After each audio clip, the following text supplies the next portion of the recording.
Welcome, everyone. This is the first session of the Book of Deuteronomy, Telling and Retelling, with Rabbi David Silber. Kicking off Falzman Tafshin Pei Vav at Drisha. Join Rabbi Silber as he delves into Deuteronomy, a quote, new version of an old story.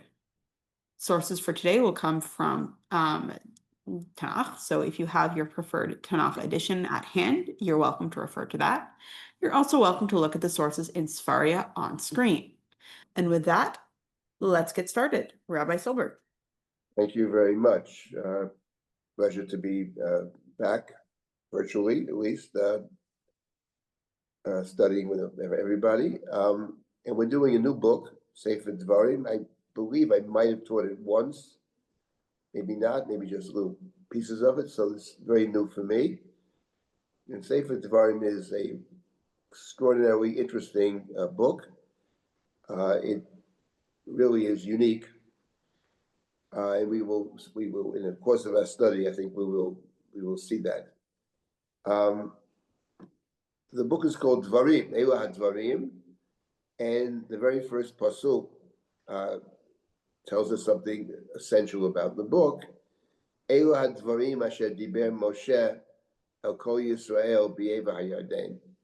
Those are the first few words of the book, and what the book is saying is these are the words that Moshe spoke to the people in Ever HaYarden. The book of Devarim, as it presents itself in the very beginning, are the words of Moshe. In other words, this book is part of the Torah, the 5 books, but this book is different, as opposed to the other books, which speaks of Moshe in the third person. Vayidaber Hashem el Moshe. Of course, the first book speaks of Moshe not at all. But Sefer Devarim presents itself as these are the words of Moshe. It's, one might even say, a kind of a harbinger of what we call Torah Shebaal Peh. We have the written Torah, and then we have the interpretations of people, rabbinic interpretation, Torah Shebaal Peh. And in a certain sense, though perhaps not identical, but similar. These are the words of Moshe. This is Moshe's telling. And we have to bear that in mind throughout the book. Because when you read the book of Devarim, the plain meaning of Sefer Devarim, what becomes very clear is that the book of Devarim is radically different from the other books of the Torah. For starters, the language is different. The concerns seem to be different. The presentation of God is different. There are many new mitzvot that we discover in the course of our study of Sefer Devarim. And then there are mitzvot that we are familiar with from the earlier books of the Torah. But when the book of Devarim presents these same mitzvot, they're always different. They're never the same. There's always either additions or would appear to be a different slant. And the same is true when we speak of Moshe telling the history of Israel from the time we leave Egypt and wander through the desert. And Moshe focuses on some of the stories that we are familiar with. But when Moshe tells the story, they're never the same. There are differences, small and sometimes great, between the initial stories and Moshe's telling. So there's something about Sefer Devarim that is very special. And we're going to look at Sefer Devarim as, I'm going to simply read what it says. We're not going to make the attempt, certainly not the focus will not be on the attempt to reconcile the book of Devarim with the earlier accounts of the Torah. Of course, we will take those accounts into account in our own study, obviously, but not necessarily to reconcile. And I would add that whether one can reconcile or one cannot reconcile, it's a different book. It reminds me, actually, in that sense, and I wanted to emphasize this point, it reminds me of the parsha that we just read last Shabbat. We have started to read the Torah again, and the Torah begins with 2 accounts of creation. Chapter 1, first account of creation, the God who creates the world in 6 days and rests on the seventh day. That's account number one. And then we have the second creation story of the Garden of Eden, the creation of Adam, and then his wife, the Isha. He's the Ish, she's the Isha, and the story of the Nachash, and the temptation, and the sin, and the exile, etc., etc. And when you read that creation account, among other things, there seem to be very glaring contradictions between the first chapter of Genesis and the next story, the second and third chapters. For example, it would appear when one reads it at first glance that in chapter one, of course, the last of God's creations is the human being on day 6. When you read the second creation account, it sounds like the human is created first, and then the animals are brought to the human, and then, no, it sounds like the vegetation hasn't grown yet, whereas in chapter 1, the vegetation is on day 3, and the human's on day 6. Now, it's conceivable that one can actually reconcile them. Actually, Kasuto believed they all can be reconciled. But the important point is that whether you can reconcile or whether you can't reconcile, it's a different story. It's a radically different story. Chapter 1 of Genesis and chapter 2 and 3 are radically different stories. And for example, the first chapter of the Torah that we just read, the main actor, the main player in chapter 1 of Genesis is, of course, God. The word Elohim appears in chapter 1. I say chapter 1, even though the way we have the chapter divisions, the seventh day is chapter 2, verses 1 through 4. But the first creation account ends with the Shabbat, and the name of the creator is Elohim, and that appears 35 times in the first chapter, 7 times 5. When you get to the second chapter, the focus on the second creation account is not God. The focus on the second creation account is the human being. So that's already a radical difference. The focus in the first story is the God who creates everything. The focus in the second story is the God who has a special space in which God and the human can actually interact and interface. So they're radically different stories, whether or not one can reconcile the seeming contradictions in terms of some of the details. But whether you can or you can't, it's different. And the same is true. I give that as an example. We could talk about that forever. But the book of Devarim is similar. It certainly contradicts at every turn. And of course, it's possible, perhaps, I don't believe it actually works, but it's possible to reconcile all of the differences. And the medievals, and to some extent the Talmud, the Medrash, tries to do exactly that. It tries to look at these stories and somehow make sense of what really happened. In terms of the medieval commentaries, the one who does that all the time, or at least attempts to, is of course Rashi. Rashi is coming out of the world of Midrash and the Talmud in general, and Rashi tries to somehow reconcile. But as the point I want to emphasize is whether we can or can't reconcile. Anybody who reads Sefer Devarim, with the plain meaning of it, understands immediately it's a book with a completely different focus, with a different language. And that's going to be our focus. Our focus will be on what the book of Devarim seems to say. And immediately, the first thing we notice is that the book is presented as the teachings of Moshe. It's Moses' teaching. God perhaps gives a kind of haskama. God takes Moshe's words, and the tradition says, and we include the book of Devarim in the Chamisha Chumshei Torah. There are 5 books. When you read the book of Devarim in terms of our approach, it will be to see what the book of Devarim seems to say, regardless of what comes before. And this was it's a little bit more complex than that. And I hope we have opportunity in our study to to wrestle with these issues. Let me just, before we get to just diving into Sefer Devarim, just to give sort of a general overview of this book, the different pieces to Sefer Devarim. So essentially, you can divide the book of Devarim fundamentally into three parts, but I would say 5 parts, let's say. The first, which begins in the very first verse, Eila Dvarim, and takes us through chapter 4. Chapter 4. Let's find that, chapter 4. And that ends with chapter 4, verse number, was it 44, 40, I think it's 44. Zot HaTorah Shasa Moshe Lifnei Bnei Yisrael, etc. That, in a sense, is the introduction to part 2. Part 1, I would say, ends in chapter 4, verse 40, perhaps verse 43.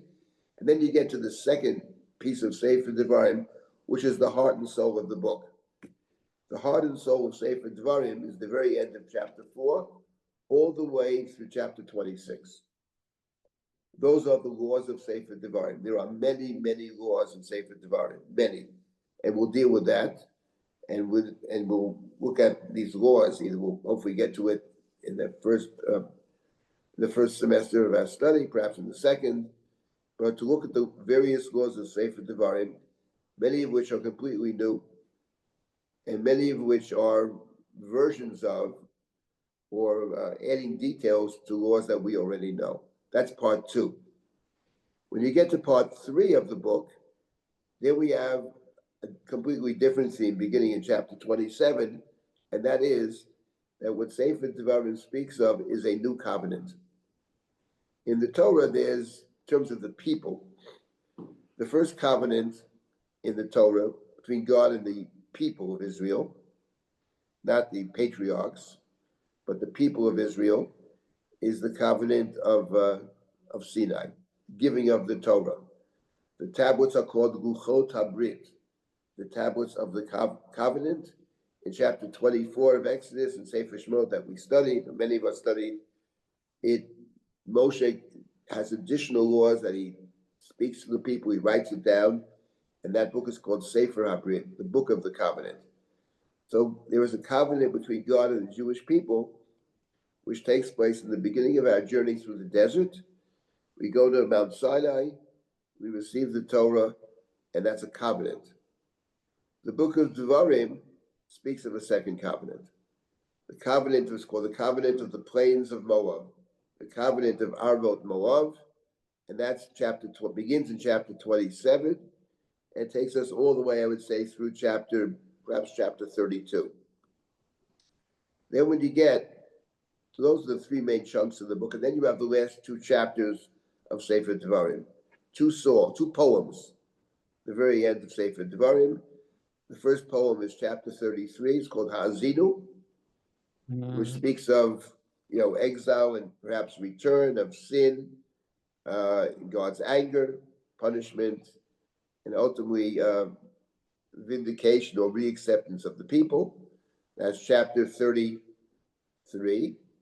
And then in chapter 34, we have the last chapter of the book that we read on Simchat Torah, V'zot HaBracha, and those, that there are 2 themes. There's Moshe's blessing to all the tribes, or virtually all the tribes, as we'll see, and then the description at the end of the book of the death of Moshe. That is that's the basic structure of Sefer Devarim. We, of course, will begin with the very beginning, with Moshe recalling the history, after we leave Egypt, the history of walking through the desert. That has some extremely interesting features, and we'll focus on that. The heart and soul of the book, the end of chapter 4 through 26, are the new commandments that we encounter, and then, of course, the covenant. So, let's set out now on our journey together. There's a lot more to say about Sefer Devarim, and we will discuss that. Obviously, I'll raise all kinds of questions. Sefer Devarim is really there's a vast amount written about Sefer Devarim precisely because it appears to be a completely different book than the other four books of the Torah. So there's all kinds of discussion among the academics, how it relates to the Torah, when it was written, who wrote it, etc., etc., etc. And why would someone write such a book? The academics assume that Sefer Devarim, which is very different, also comes at a different time, etc. I'm not going to get into all that per se. However, they're certainly correct in seeing it as a very different book, and the relationship of Sefer Devarim to what comes before is important. And the other important point I wanted to mention just now, and we will deal with this as well, is that within the world of academia, the assumption is that Sefer Devarim, in a sense, is much less connected to the four books that come before it, and much more connected to the books that follow. In other words, in the academic world, the books that follow, which are not part of the Torah, the book of Yoshua, the book of Shoftim, the book of Shmuel, and the book of Melachim, the claim is that those books are Deuteronomy, whatever the word is, they are of the book of Deuteronomy. Now, it's certainly the case, and we will see, and this is a big topic and an important one, that there are all kinds of connections between those books and Sefer Devarim. What exactly the connections are, how deeply they're connected, that has to be addressed and will be addressed in the course of our sessions. And I'll present my point of view, obviously, but this is a very, very interesting question. There is no doubt that within those books, and sort of in the narratives that deal with the history of the Jewish people and the exile, that those books often recall sections from Sefer Devarim, and sometimes recall them by simply citing the words of Sefer Devarim. So we'll deal with that as well, the relationship of Devarim to what follows. Our focus will be, I think, perhaps more on the relationship of Devarim to what precedes it. Having said all that, I just want to reiterate that we were looking at Devarim as a book in and of itself. Okay, so now we set out on our journey, and before we do, does anybody have any comments or questions at this point? You're also welcome to ask in chat if you're not able to speak at this time.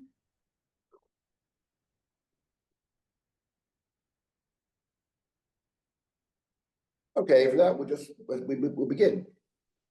Let us begin. Okay, Eila Dvarim, chapter 1, verse 1. Eila Dvarim, asher diber Moshe el kol Yisrael be'ever hayarden, b'amidbar b'arava mosuf, bein paranu vein tofel, v'lavan v'chatzerot v'dizahav. These are the words that Moshe addressed to all of Israel on the other side of the Jordan. The other side of the Jordan means the other side. In other words, the eastern side of the Jordan. Here they call Ever HaYarden. Ever HaYarden simply means the side of the Jordan. It can refer to either side. But obviously here it must refer to the eastern side, given the fact that Moshe never crosses over. So he couldn't have spoken on the western side. Interesting, the Torah calls it Ever HaYarden, but okay, fine. And then it says in the Midbar, in the Arava, right? Near Suf, between Paran and Tofel, Lavan, Chatzerot, and Dizahav. Now the question is, these places, these names, these words, Midbar, Arava, Mosuf, Paran, Tofel, Lavan, Chatzerot, Dizahav, what are these places?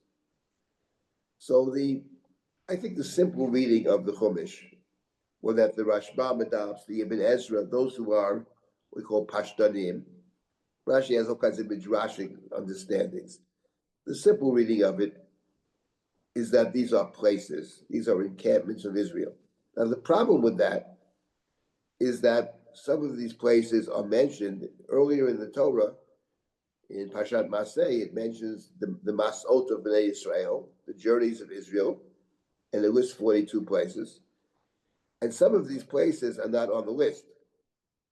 So the question is, can we see this? How do we relate these names of places, if they are places, and it would appear to be so, to the places that are mentioned in Maseh?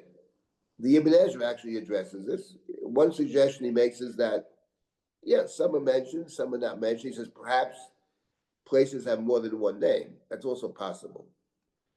However, one reconciles it, or maybe they didn't stay there long enough to be called a part of the journey. There are different ways to reconcile this question, but I do believe that it is actually simple reading, is that we're talking about places. These are the words that Moshe spoke in these places. And then the Torah says in the very next pasuk, Achad asar yom mechorev derech har seir ad kodesh barnea. It is an 11-day journey, says the Torah, from Chorev. Now, Chorev, the word Chorev means like a desolate place, but the word Chorev is used in the book of Devarim to refer what elsewhere in the Torah is called Sinai. There's Chorev and there's Sinai. Perhaps Chorev is the larger space, and Sinai is the space within it. And Sinai is related to the word sneh, or thorn bush, whatever. And we know that in sneh is a plant that grows in the barren places in the desert. Like when Moshe first in chapter 3 of Shemot is tending the flock of his father-in-law, he goes to the edge of the desert, and he's at Har Sinai. He goes to Har Sinai. So Chorev in the book of Devarim is Sinai, and we're told it's an 11-day journey from Sinai to a place called Kodesh Barnea. Now that's will become very important. Let's leave that for now. And now the Torah says more about these words that Moshe speaks. It says, Vayihi b'arba'im shana, b'yashtei osar chodesh, b'yachad lachodesh, diber Moshe el b'nei Yisrael, kechol asher tziva Hashem oto alehem. Moshe speaks, the Devarim in this book are the words of Moshe in the 40th year of the journey through the desert, in the 11th month. In other words, essentially, we're talking about the 40th year, in the 11th month, and the Torah then says, Acharei hakoto et sichon melech le'moria sheyoshev b'cheshbon, v'yet og melech ha'bashan, asher yoshev b'ashtarot b'edrei. And the Torah dates this. Specifically, it says, after the defeat of Sichon and Og. The defeat of Sichon and Og, which is mentioned in chapter 21 of Bamidbar, is a very, very important event because, in a certain sense, it's the beginning of the conquest of the land. The beginnings of the conquest of the land is conquered in the book of Yoshua, not in the Torah, next book, across the Jordan. But the beginnings of the conquest take place in the book of Bamidbar. Because Sichon and Og, Sichon in particular, has captured land. Sichon is the Canaanite king. The Torah speaks of capturing the land of Canaan. So Sichon defeated Moab and took over the land of Moab, part of Moab's land. And Sichon is a Canaanite king. So in the Torah, Israel begins to capture Canaanite land that is not in the land of Canaan. That's what's important. The land of Sichon and Og is land on the Ever HaYarden. It's the other side of the Jordan. It's not the promised land, but it is Canaanite land which Israel captures. So in a certain sense, it's the beginning of the conquest. These words of Moshe take place after the battle of Sichon and Og. We'll come back to that. That's a very important point, and we'll see the significance of that as we go through the book. And then finally, the last verse to look at now is Be'ever HaYarden Be'eretz Moab, on the other side of the Jordan, in the land of Moab. Ho'il Moshe Be'er et HaTorah Hazot Lemar. Moshe undertook to teach this Torah. And he begins to speak, of course, in the next pasuk. So let's just reflect for a moment on what this is saying. These words of Moshe. First of all, the words that Moshe is saying takes place towards the very end of the 40th year. Number 40 typically in the Tanakh refers to a generation, period of time of 40 years. We know that Israel will walk through the desert for 40 years. God said that to Moshe in the episode of the spies in chapter 14 of the book of Bamidbar, Arba'im Shana. So these speeches are taking place towards the very end of Israel's journey through the desert. Very end of, not only in the 40th year, but the 11th month. It's just before the desert experience will be over. And furthermore, the reader knows already from reading the Torah earlier, was that the book of Devarim does presume you've read the other story. And we know that Moshe will not enter the promised land. It means that Moshe is speaking to the people just prior to his death. That's something to take into account. Someone who's looking back at his life or has lived a full life, at the end of his life, sees things from that perspective. I want to emphasize that. And we have an example in the Torah of somebody else who does exactly that, who towards the end of his life looks back and perhaps reinterprets his own experience. Those who studied with me when we studied the book of Breshit must remember this. That's the story of Yaakov when he goes down to Egypt. And his son Joseph has come to see him, and Yaakov begins to tell his story. When I came back from the house of Lavan, and God changed my name, and God blessed me. And Yaakov reinterprets that story, which is chapter 35 of Breshit. And Yaakov reinterprets it. Yaakov reinterprets God's blessing to somehow focus on Yosef and Yosef's children, to focus on his beloved Rachel, who died in childbirth in chapter 35. And Yaakov reinterprets God's words at the end of his life. And in reinterpreting God's words, he finds a way to make sure that Rachel was included in the family.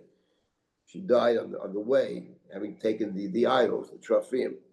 And he finds a way to include Joseph among the tribes through his children, through Manasseh and Ephraim. At the end of his life, he looks back and he has a different point of view, having lived this life. And now he understands certain things that happened.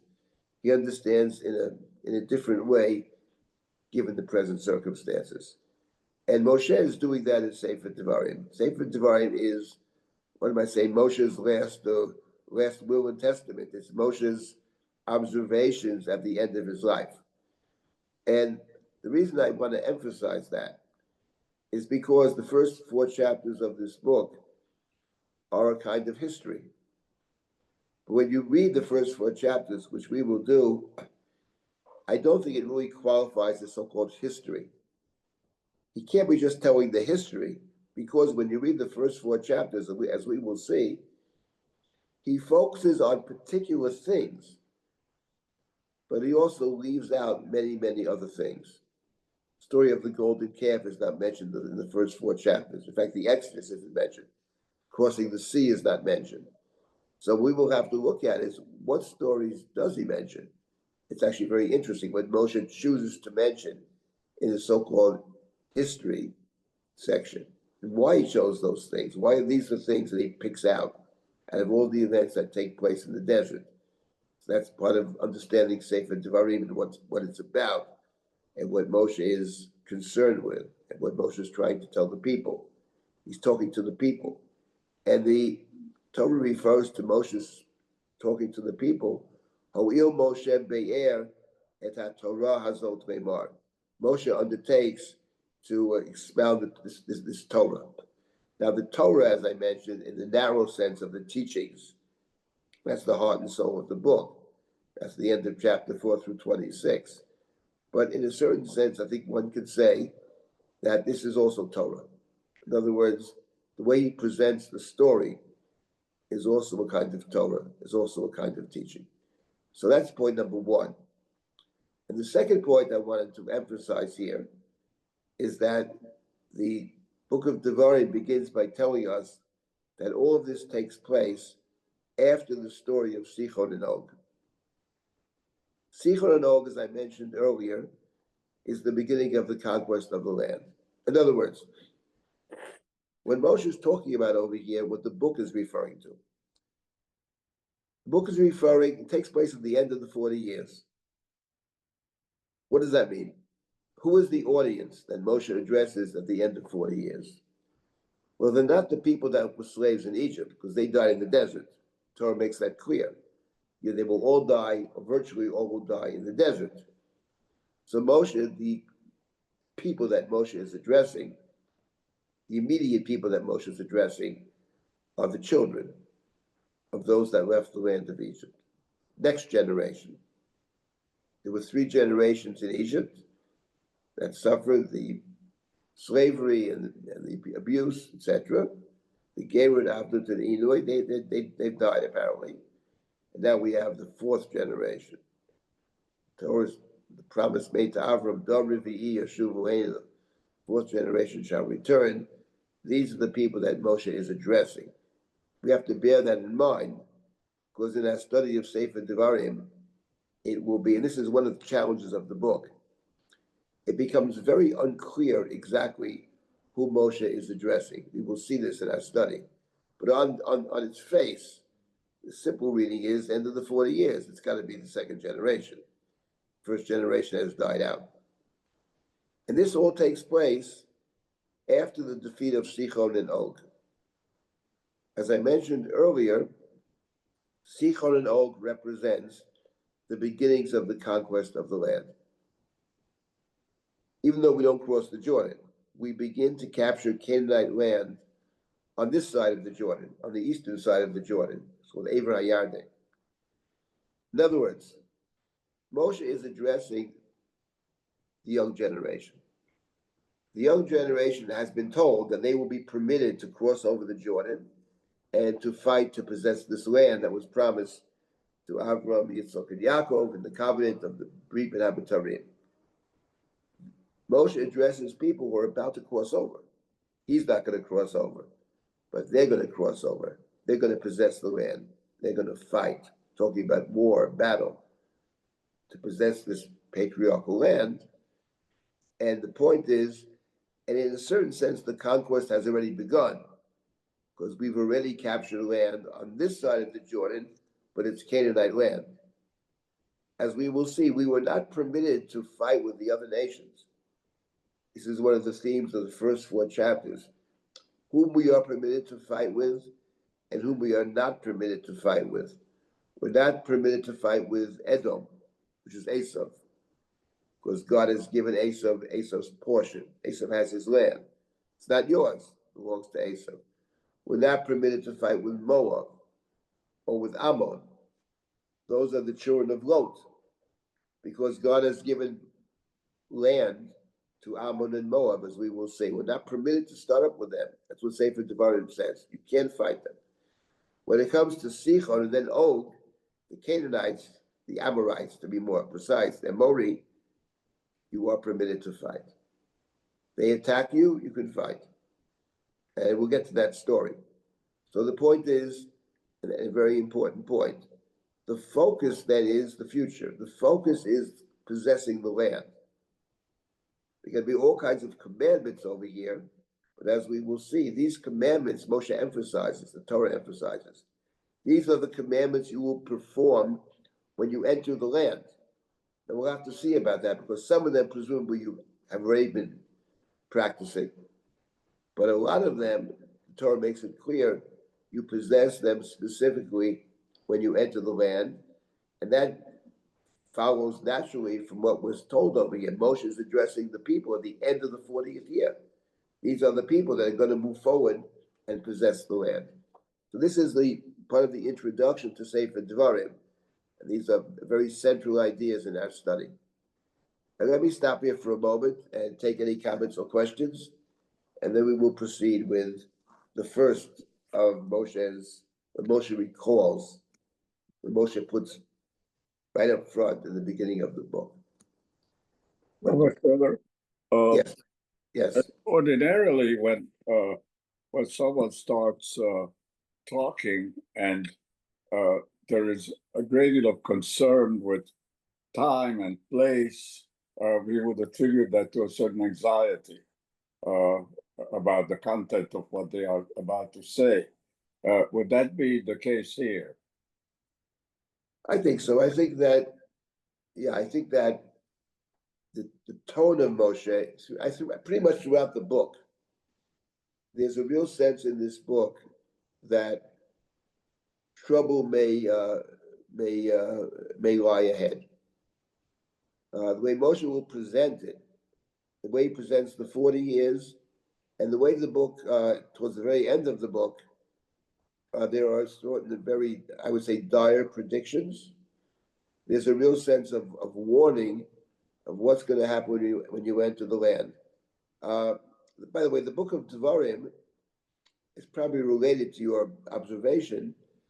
The book of Devarim, among other things, when you talk about Jewish liturgy, the core pieces of Jewish liturgy, I would say the core piece of Jewish liturgy, I would start with the Shema, pretty basic. Well, the Shema, the first two paragraphs of the Shema are in Sefer Devarim, as are the Ten Commandments in Sefer Devarim, as are the texts that deal with the observance of Pesach.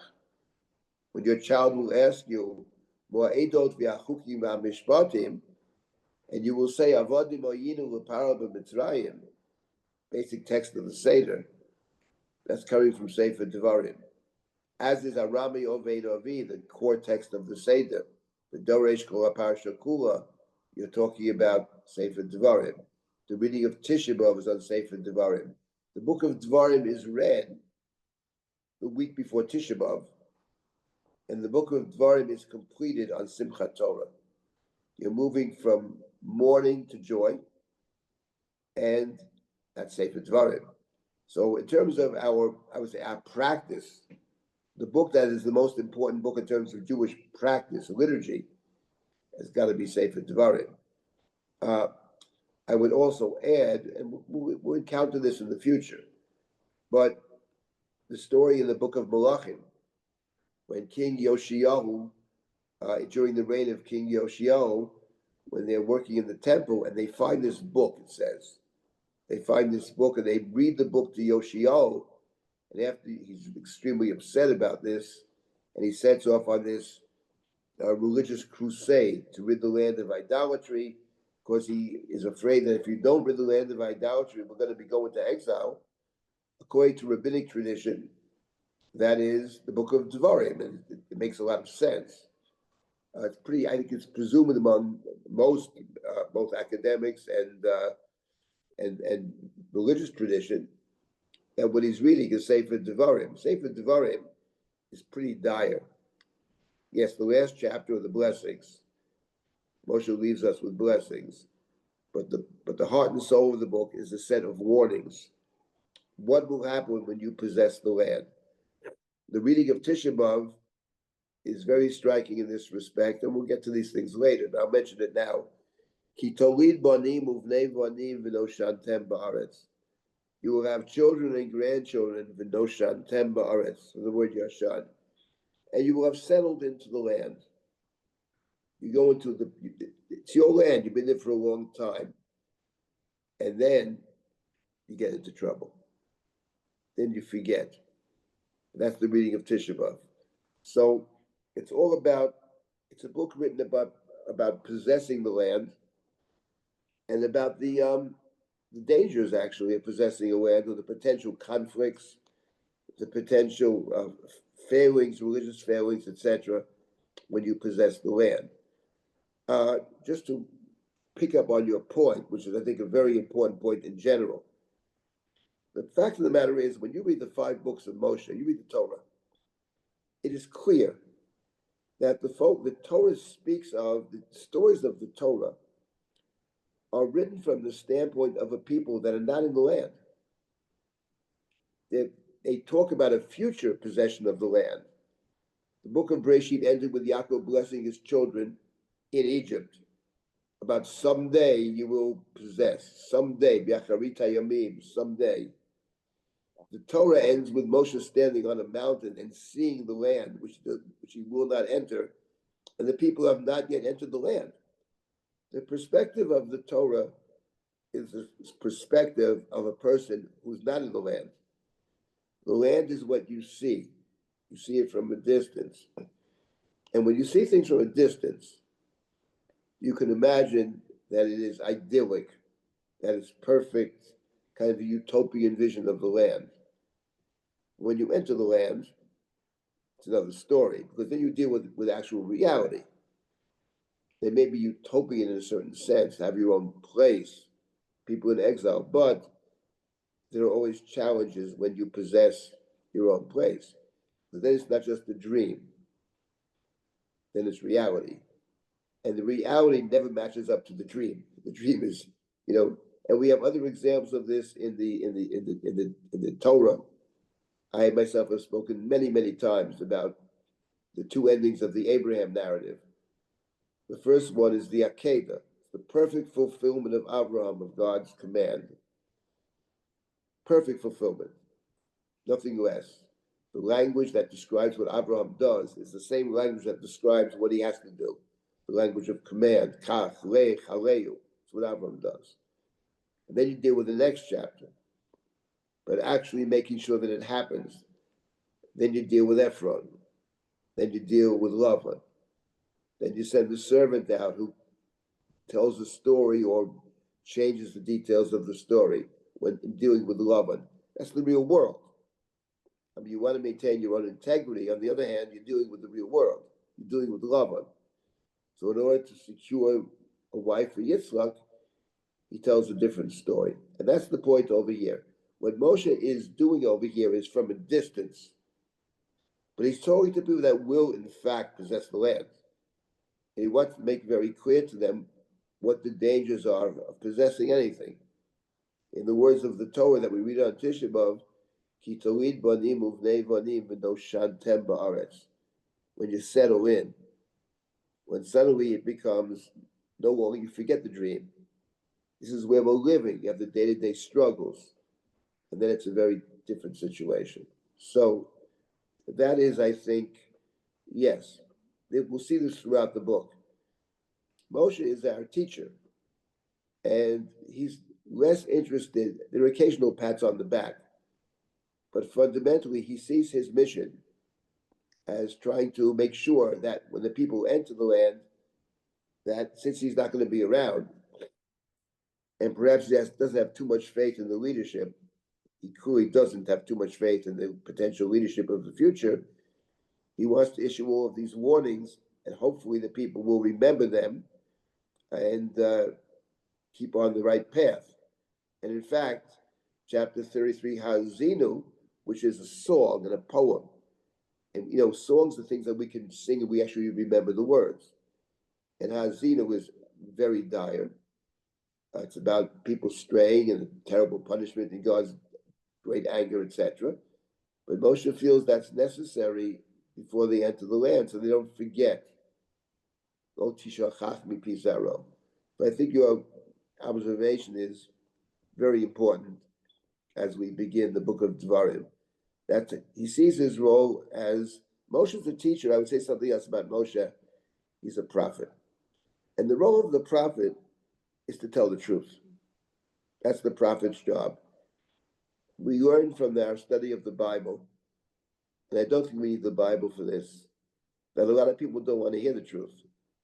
They want to live in a pretend land, actually. And when someone tells them a very sad truth, there's a lot of resistance. Being a prophet is a dangerous job, and Moshe is the greatest prophet. And in a sense, look at Moshe's life from a certain perspective. It's a very deep tragedy. He has no family at all. He has one request of God that he makes in this book, and God says, "Stop talking," which is to enter the land. Not even as a leader, he wants to just enter the land, the promised land. He spent his whole life preparing a nation to enter the land, which he himself cannot enter. And of course, we'll deal with that. In a certain sense, he's a tragic figure, and his mission is to present a vision for the people of what life could be like.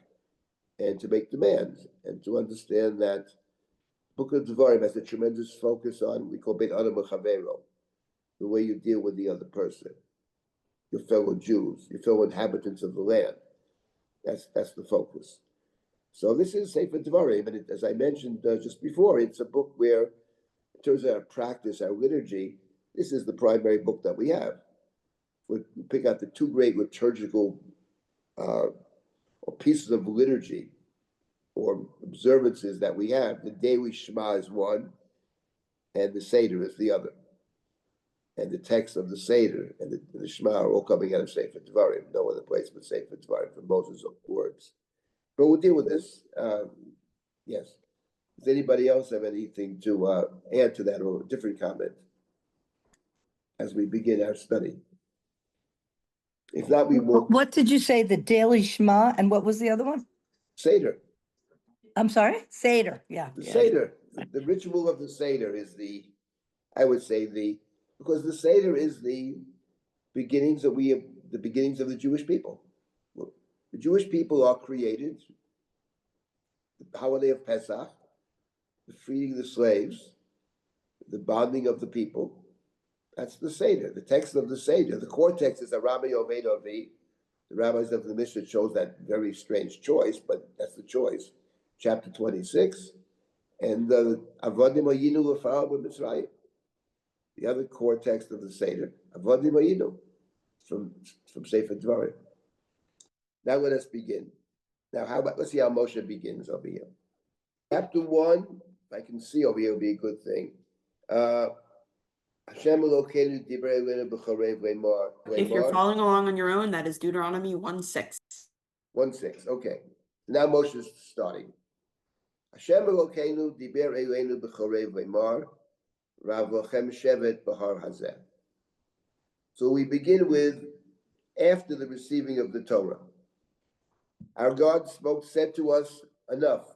Rav lochem shevet b'har hazeh, pnu usu lochem, uvo har ha'emori v'yokosh cheinav, v'arava b'har b'ashua v'negel v'chof hayam, eretz ha'knani v'ha'uvonod ad ha'nahar ha'gadol nahar prat. Ri'enu atati l'fneichem et ha'aretz.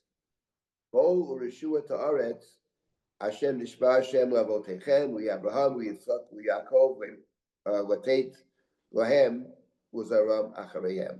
So here, says Moshe, after the giving of the Torah, after Sinai, that's how the book begins, after Sinai.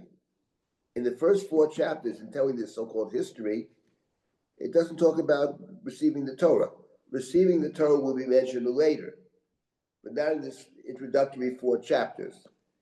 After Sinai, God said, possess the land that I promised to give to Avram, Yitzchak, and Yaakov. Go now and possess the land. Fine. Now we continue. Next verse, you got to scroll down.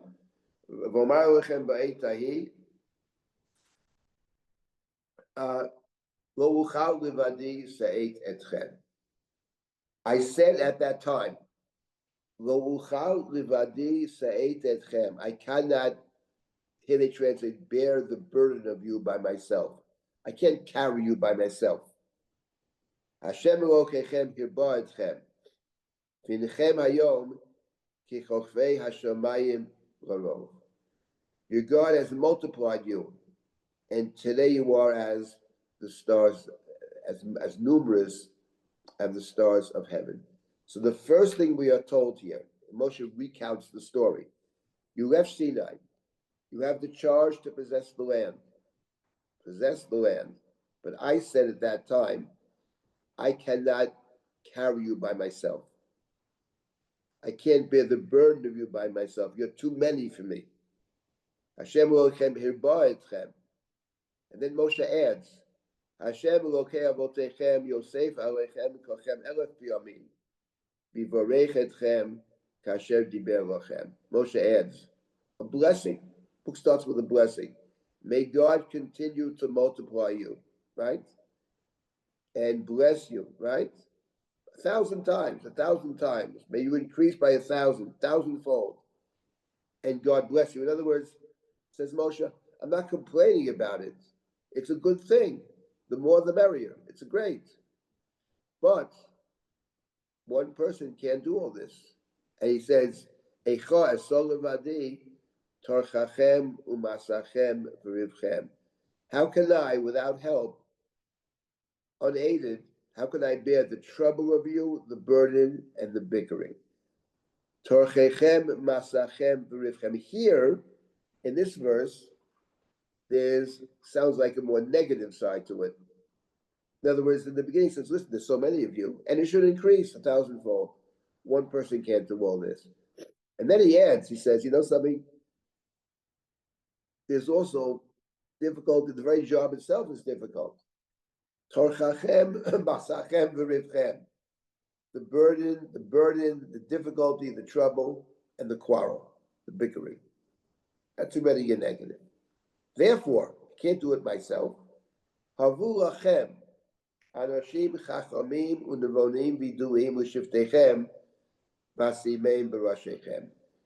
Havu lachem, you should choose.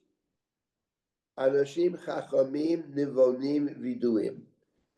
Chachamim and nevonim speak of some kind of wisdom, wise people, insightful people, people that you know such people. Yiduim u'shiftechem, choose those people. V'asimeim b'rashechem, and I will place them over you.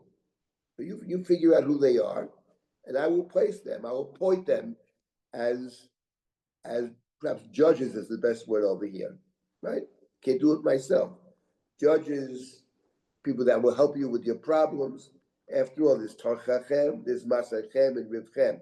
It's only three different things. There's bickering, there's burdens, difficulties, etc. And what was the response in the next verse? Scroll down. Tova davar asher dibartu. So you said, great idea, very good.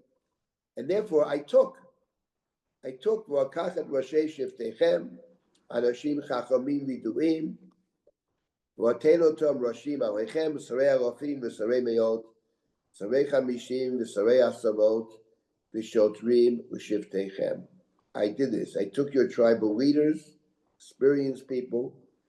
I appointed them as heads over you, chiefs of thousands, hundreds, fifties, and tens, and officials, shotrim, for the tribes.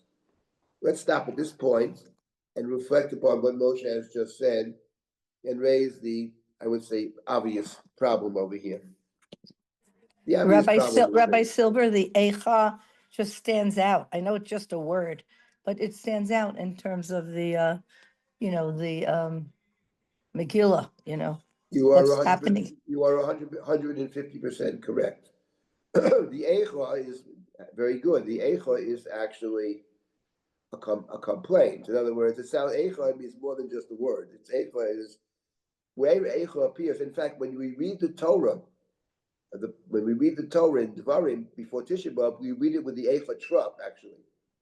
Eicha, right? We read it that way. So that's very correct, that the word Eicha is significant. It touches upon, as I said, he's not just there's so many, but he's saying, in a sense, you're not an easy people to deal with either. There is Torchachem, Masachem, and Rivchem. That is very correct.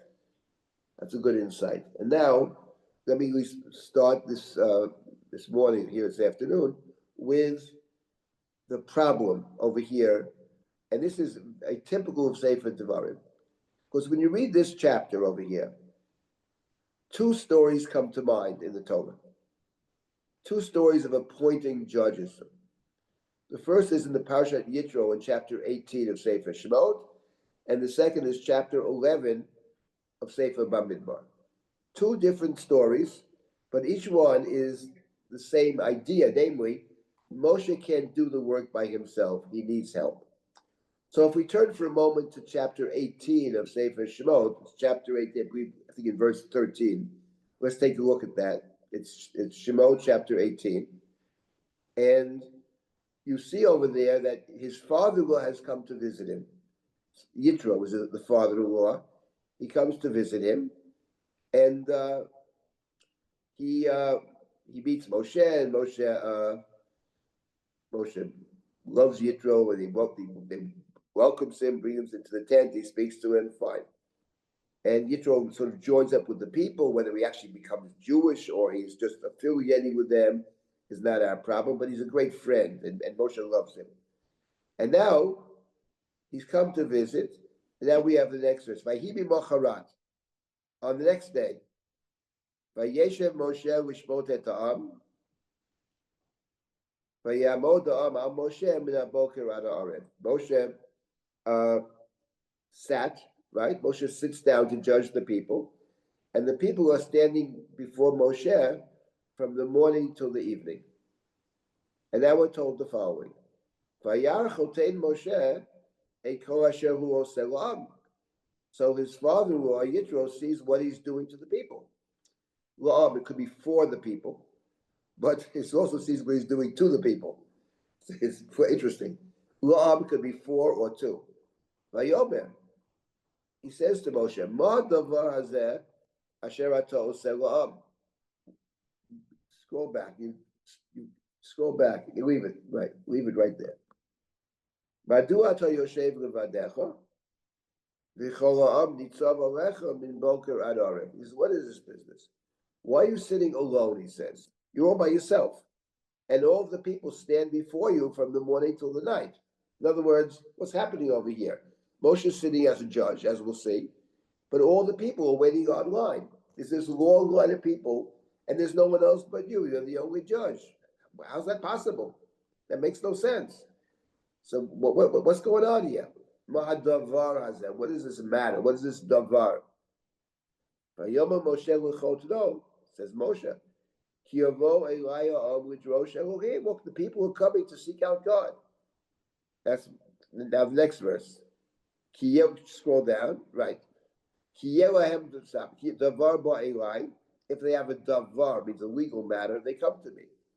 V'shafadati bein ishu bein re'elu, and I judge between one person and the neighbor. V'odati et chukei Elohim via Torah, and I teach them the rules of God in God's Torah, God's teachings. In other words, what is Moshe saying over here? They're coming to me for three reasons.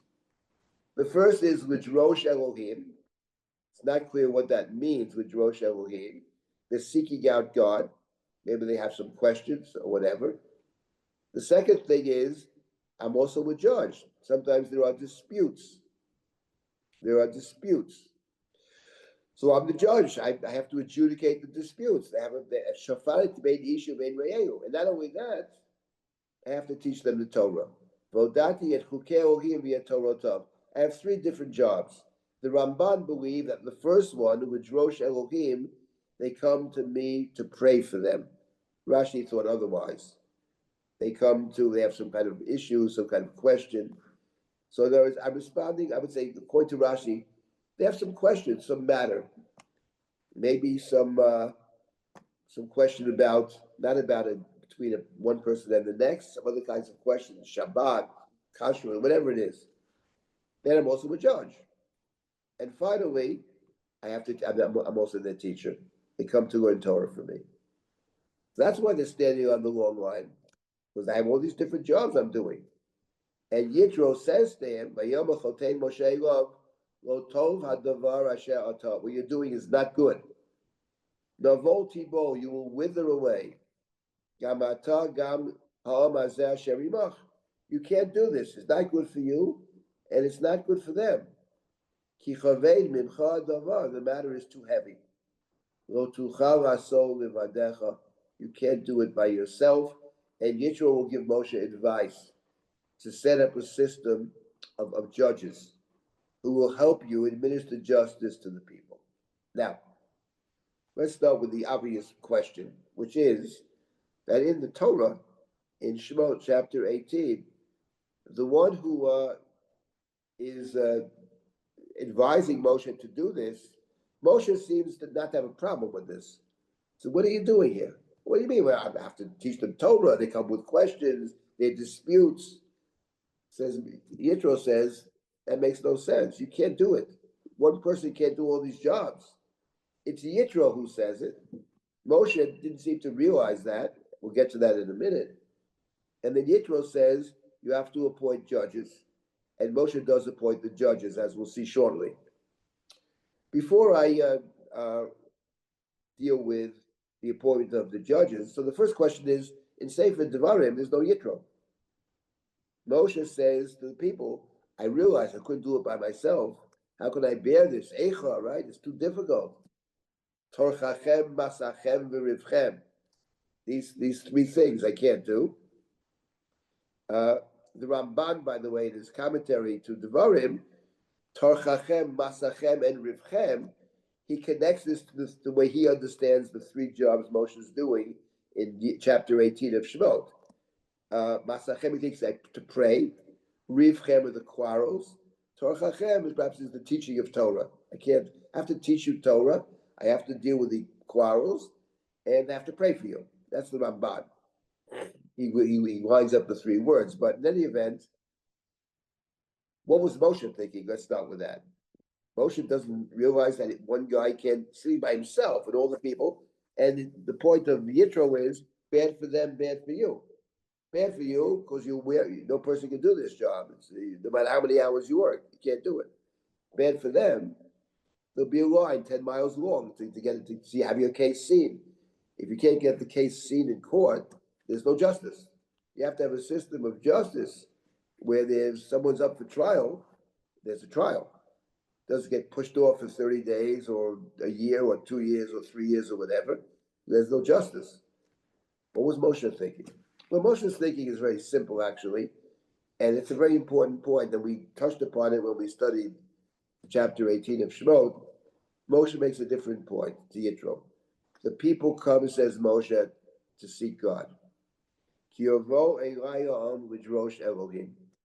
he says Moshe to Yitro, listen, the people come to seek God. I'm the only person who has access. No one else has access to God like me. And justice comes from God. Human beings don't have the right to administer justice. That's God's role. God is the true judge. So that's why I'm here. Says Yitro to Moshe, it's a beautiful concept. Beautiful concept. Just one small problem. Doesn't work. There won't be justice. Because if you can't get your case ever seen, whether it's God or anybody else, there's no justice. You have to go a different path. And let me tell you what to do, says Yitro to Moshe. Get a bunch of judges. Hire a bunch of judges. And you will also be there. When the matter is too difficult for them, they'll go to you for the answer. But meanwhile, you can't do it by yourself.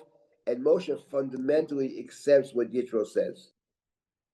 Moshe accepts what Yitro says. The first question is, why the book of Devarim does not cite Yitro? And in fact, there's no sense of Yitro whatsoever. In fact, it sounds like Moshe on his own accord realizes the problem, when the way the book of Shemot presents it, that's not true. That's the first point. Now, there are a couple other points before we try to understand what Sefer Devarim is doing over here. Now we have another problem. If you scroll down in chapter 18, you'll see something else that's very interesting. Yitro will give him advice. He says, listen, you'll still be there. You'll bring the matters to God when necessary. Keep scrolling down. However, right, you will teach them the Torah. You'll still teach them Torah, says Yitro. You'll be the teacher. But when it comes to judging, that's another story. You have to choose judges. That's what Yitro says. Remember, I mentioned there are three different things Moshe does. According to Rashi, teaches Torah, answers questions of some sort or another, but does judge. So the judging, Yitro says that you have to get other judges. And they'll answer the people the best they can. If they don't know, they'll go to you. You'll still teach Torah. What kind of people should you choose? So if you look at the verse,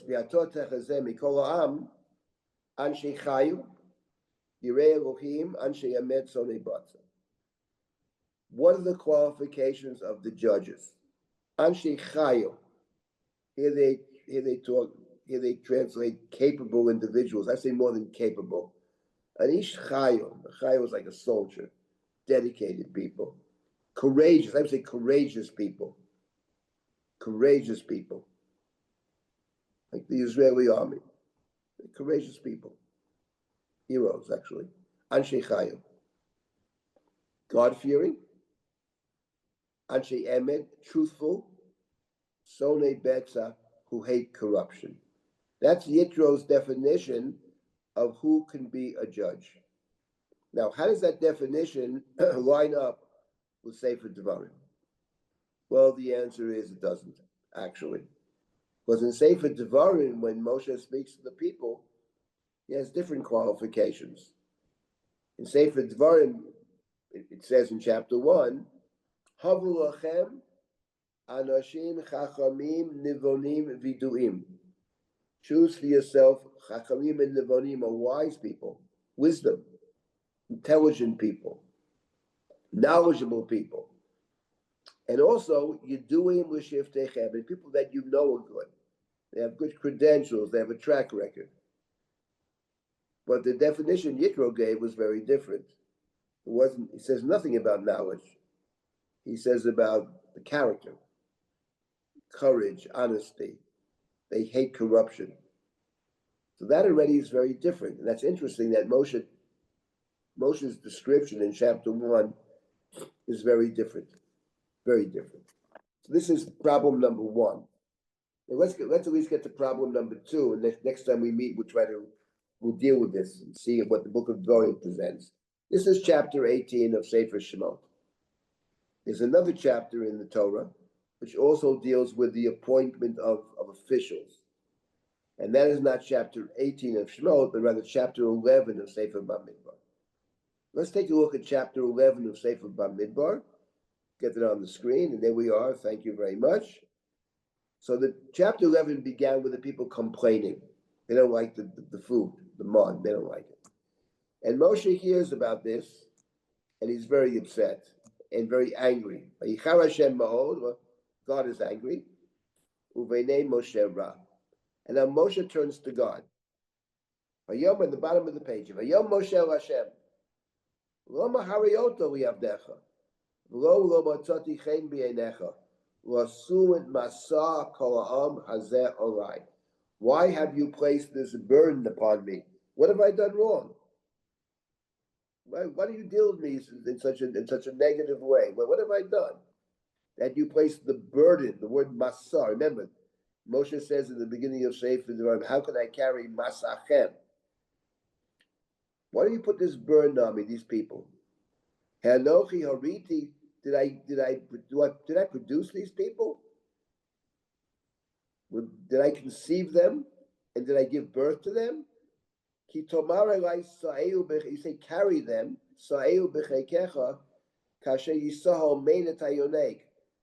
like a nurse, a caregiver carries the child across the land that you have given to his ancestors. You see the word masa appears 3 times. Masa kol ha'am, right?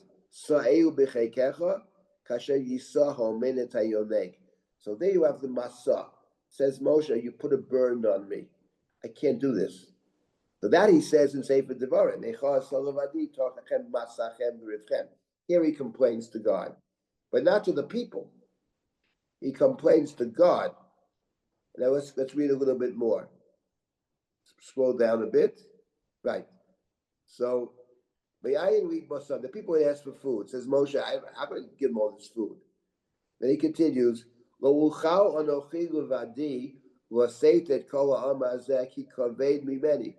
can't carry these people by myself. It's exactly the verse in Sefer Devarim. Here you have it.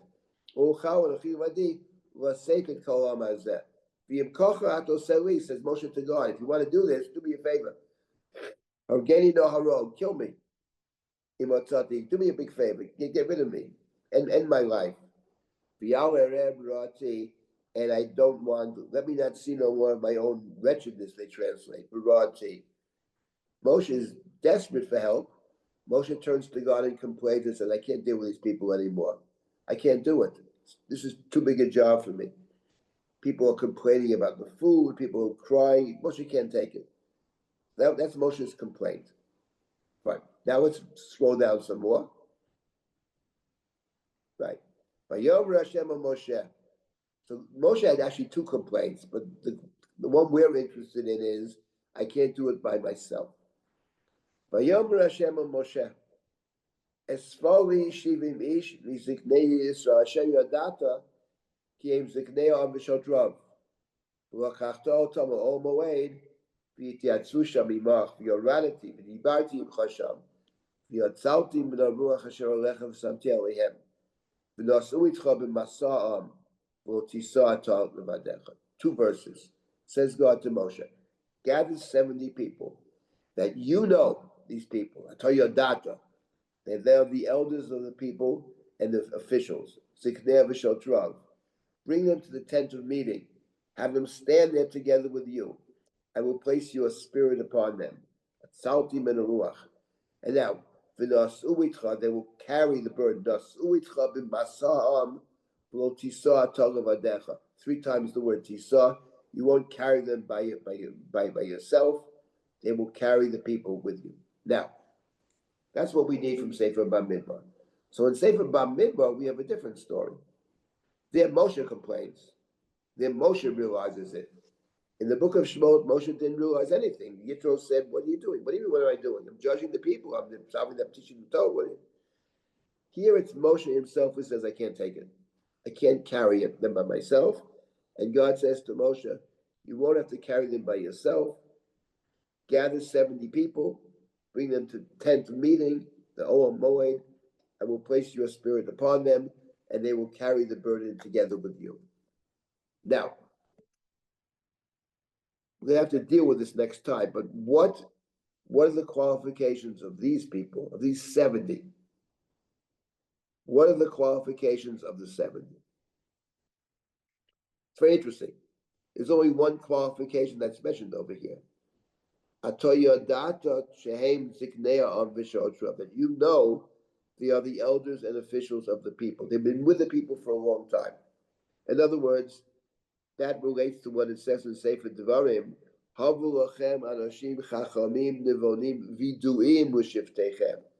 they have a record. You know who they are. And that's what you have over here in Sefer Bamidbar. I would add, by the way, just to conclude this story, next time we'll pick up with Sefer Devarim. How Sefer Devarim plays with these 2 stories. But I would say the following. Moshe was chosen to lead the Jewish people. We know in the story of the Exodus, we know in studying the book of Exodus, the people had leaders. The people had Zekanim. The people had Shotrim. We know they had people. If they had leaders, why does God need Moshe? Answer, they had leaders, but apparently those leaders, from God's perspective, were not the right leaders. So we needed a Moshe. So the point over here is, I need help. And God says to Moshe, choose people that you know the people respect.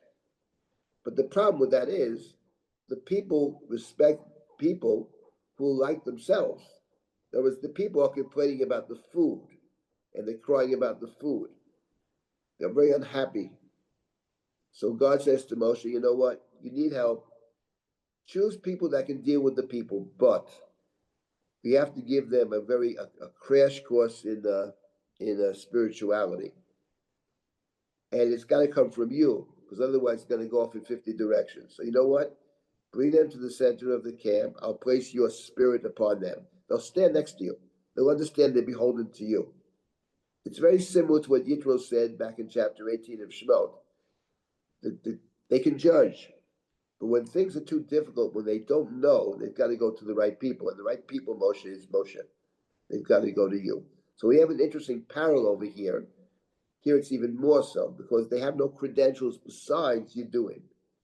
Now, in Sefer Devarim, however, first Moshe said it was my idea. And number 2, he defines what a judge has to be. He adds something that's not in either story.